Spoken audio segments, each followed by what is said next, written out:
For this trip, we've come to Castle Helfstejn. Castle Helfstejn is in the Prerov district near Olomouc region. It's one of the biggest castles in the Czech Republic. It's been standing somewhere between 1306 and 1312. They're not really quite sure. But it's very big, it's very beautiful. It was restored a couple of years ago, and now it's looking quite good. First time I've been to this castle for a little while. I came a little while ago, but now I'm here again. This is the main entrance. This is the old moat, castle moat. It sits on top of a hill, but the moat is still present. There's a main entrance here with drawbridge, or would used to have been. And then inside from here, as I walk through, you come to the inner courtyard, and again, there's a second moat. Moat, the area where the water would have been standing to stop invaders coming in years before. So this is the inner area. As we go around, it's very nice. As I said, it's been restored. Some of the brickwork looks a little bit out of place, but if you agree with the restorations or not, I think it keeps the historic value quite nicely. They've done this quite well. So this again is the main gate coming in. And it's quite pretty. It's quite a pretty castle. As I said, very big. The history of the castle is not quite certain, but it's connected with the family and Friedrich of Linova. This was associated with the Silesia area, and the King John of Luxembourg around 1312 had some connection with this, with the nobles of what was Moravia then. But still very nice. As I said, you can see here where the wall's been repaired, the different colours between the brickwork, stones, and the older stones. This is one of the main towers, and I'll show you a little bit more of the main tower a bit later on. This one is the inner area, which we videoed slightly before.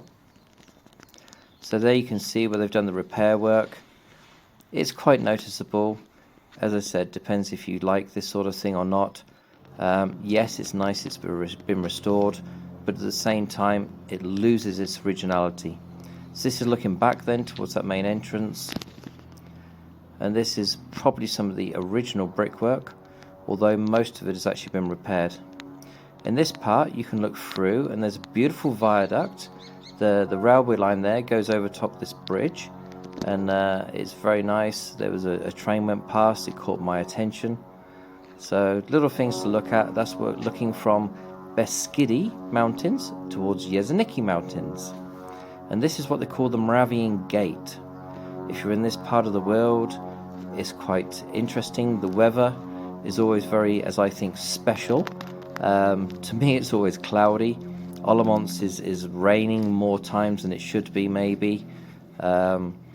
People always joke to me about the weather in England, but I have to say, from being around the Olomouc region, then Olomouc is probably a little bit more wet than most parts of England.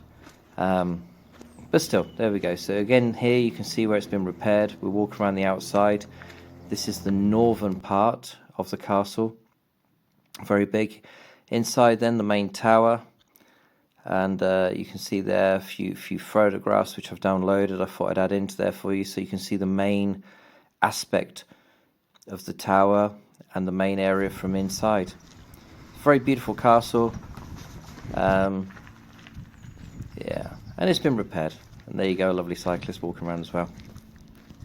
If you like your history and you've watched the recent film with Michael Caine, Medieval, about the history of Honza Husa, Jan Hus, as they say in Czech Republic, then you will know the name of Sigismund of Luxembourg. And around this time, 1415, 1416, was the wars of the Hussites and Jan Hus, and the people that followed him with the reform of the Catholic Church. Then this actual castle played a big part, and the local area to Moravia was many of the battles were staged actually from this castle.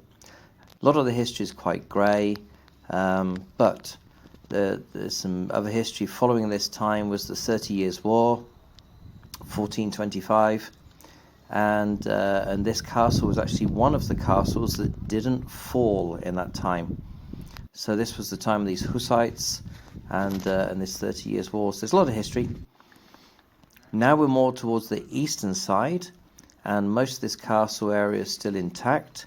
It doesn't look like it's been repaired. I've been trying to look around the outside of the walls. I've been walking around, and yeah, it looks quite good. So if you're local to the Prerov area, looking for something to do, come and have a look.